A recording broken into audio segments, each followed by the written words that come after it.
Good morning. I am Lieutenant Kai Whitaker with the Richland County Sheriff Department, and it is my pleasure to read to you today a book by Ezra Jack Keats called Whistle for Willie. This book has been dedicated to Anne. I'm not sure who she is, but I hope I do her justice by reading this to you all today.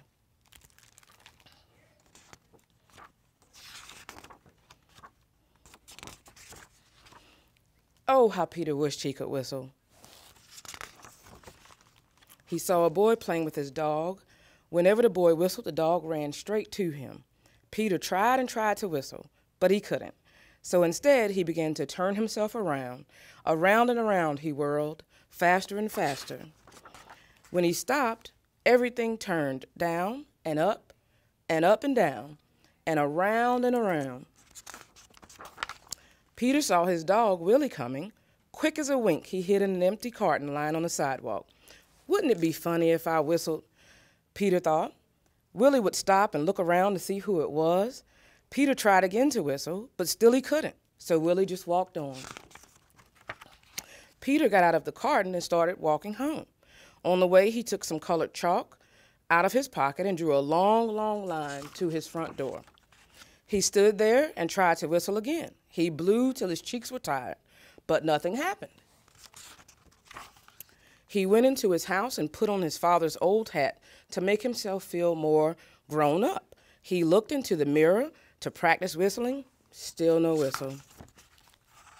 When his mother saw what he was doing, Peter pretended that he was his father. He said, "I've come home early today, dear. Is Peter here?" His mother answered, "Why, no, he's outside with Willie." "Well, I'll go out and look for them," Peter said.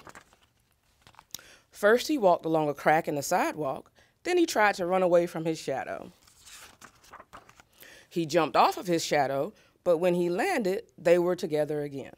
He came to the corner where the carton was, and who should he see but Willie?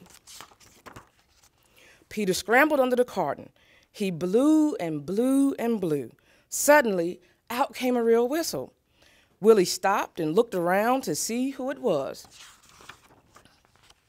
"It's me," Peter shouted, and stood up. Willie raced straight to him. Peter ran home to show his father and mother what he could do. They loved Peter's whistling. So did Willie. Peter's mother asked him and Willie to go on an errand to the grocery store. He whistled all the way there, and he whistled all the way home. That's the end of my book. The reason I chose this is that Peter demonstrates with not knowing something and giving it good practice allows you to pick up a new skill. And I hope you all have picked that up today as well. Keep practicing, keep doing your schoolwork, and it'll all come together at the end of the school year.